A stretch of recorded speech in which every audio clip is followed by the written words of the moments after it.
क्या नाम हुआ? मेरा प्रवीण, कहाँ के रहने वाले? दिल्ली 6 के। दिल्ली 6।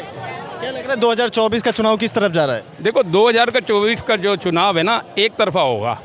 चाहे ये इंडिया वाले जितनी मर्जी अपनी वो बना ले, लेकिन क्लियर है, बिल्कुल क्लियर, 90+10, 90 के साइड, मतलब 400 से ऊपर सीटें जाएंगी मोदी की।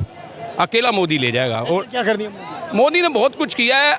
मोदी दिखता नहीं है करते वक्त, मोदी करता चुपचाप है, लेकिन बाद में सबको पता लगता है। आप वर्ल्ड वाइज देख लो, आज हमारी जो इकनॉमी है वो देख लो, हमारे जो सैनिक हैं हमारी मिलिट्री है आज कितनी सशक्त है, उसके पास एवरीथिंग है इस समय।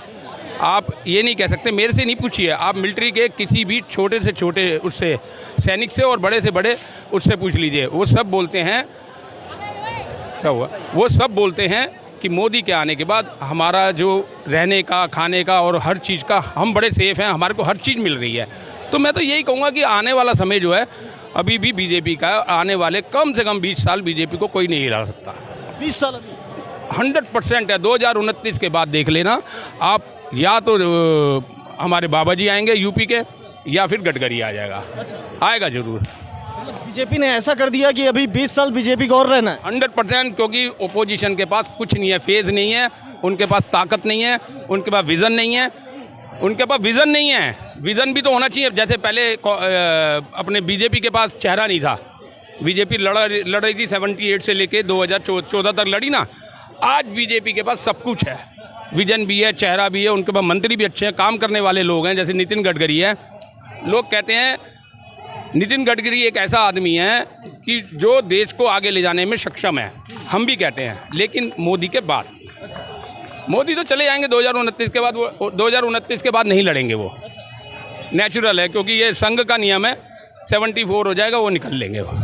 तो ऐसा आ रहा है कि मोदी जी अभी लाल किले पे आए थे, उन्होंने झंडा फहराया, फिर वो पहले से ही बता गए कि हम अगली बार झंडा फहराएंगे यहीं से। इसी को कांग्रेस वाले पकड़ के कह रहे हैं कि उनके अंदर अहंकार आ गया है कि चुनाव से पहले ही वो बता रहे हैं कि हम झंडा फहरा देंगे। ऐसा है, अहंकार अगर आपने देखना था, अगर आप इंदिरा गांधी के टाइम में थे तो अहंकार उसका देखना था जिसने यहाँ पर इमरजेंसी लगाई थी, पूरे देश के अंदर हाहाकार हुआ था, वो था अहंकार।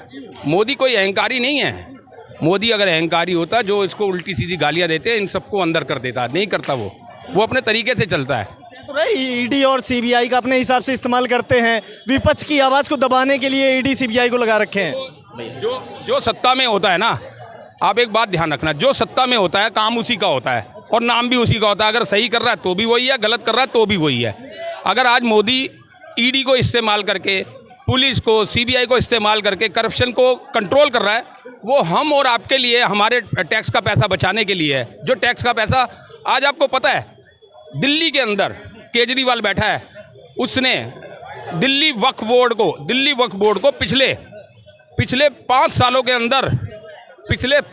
अंदर 100 करोड़ रुपया दिया है। किसी मंदिर में उसने 1 रुपया दिया? पूछिए जरा केजरीवाल से, जवाब दीजिएगा। केजरीवाल नहीं बोलेगा वो कभी भी। उनने दिल्ली 2020 में नहीं दिया तो 2021 में उसका चौगुना दिया, 67 करोड़ रुपए दिए। ऐसे ऐसे करके उसने कितने 100 करोड़ रुपया दे दिया। केजरीवाल के तीसरे मंत्री, तीसरे सांसद उनके चले गए जेल, आपको पता चला?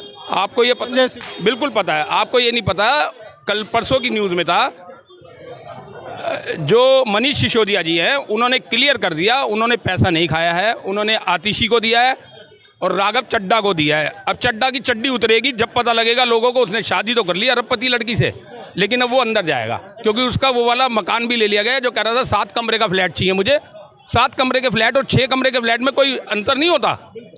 मिनिस्ट्री का हिसाब है, अगर आप मिनिस्टर हो तो आपको 6 कमरे का फ्लैट ही दिया जाएगा। वो कहता मुझे 7 कमरे का फ्लैट चाहिए, तो 7 कमरे का फ्लैट ले लिया। आज उसका खींच लिया गया वो 7 कमरे का।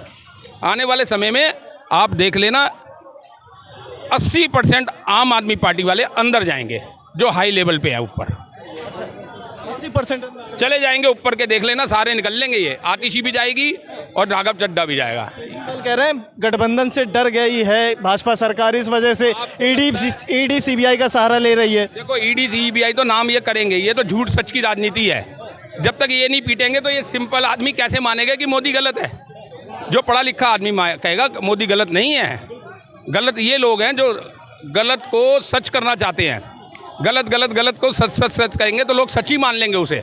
वो नहीं है। आप उसके चश्मे के अंदर देखिए कितनी क्लियरिटी होती है। मोदी जब बैठा होता है, बात कर रहा होता है, उसके पास हर बात का जवाब है, हर बात का जवाब है। ऐसा नहीं है वो लोग कहते हैं कि उसके पास हर चीज़ का जवाब मिलेगा। और चश्मे के अंदर शेर की आंख है उसकी, और 100% शेर की आंख है। 400 पार है, आंकड़ा देख लेना 2024 में। मतलब काम सही हो रहा है। बहुत बढ़िया है भाई साहब, ईमानदार आदमी, अपने रोटी खा रहा है, मैं भी खा रहा हूँ, मैं भी कोई बेईमानी नहीं करता। रोज सवेरे खोदते हैं, शाम को पानी पीते हैं, अपने घर चले आते हैं। कांग्रेस वाले कह रहे हैं गठबंधन से डर गई है भाजपा सरकार, इंडिया कहने से डरने लगे हैं मोदी जी। अब भाई साहब देखो, इंडिया कहने से एक आप ये देखो ना, गठबंधन में है कौन? चोर चोर मोसेरे भाई। आप इसके तेरे से मेरी नहीं बनती फिर भी बन गई, तुम्हारी इससे नहीं बनती फिर भी बन गई। पहले तो गाली देते हैं, उसके बाद साथ हो जाते हैं। क्या फायदा उस बात का भाई मेरे दोस्त?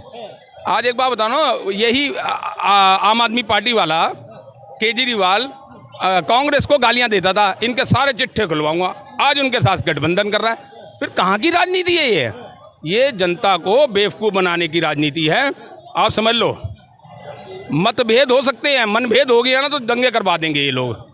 मोदी मतभेद करवा देगा। सच वाले जितने भी हैं कह रहे हैं लोकतंत्र खतरे में पड़ा है, हिंदू मुस्लिम की राजनीति हो रही देश के अंदर। राजनीति उन्होंने आज तक नहीं करी। आप बाबा को देख लो, यूपी के अंदर बाबा है, आज तक उनने करी है?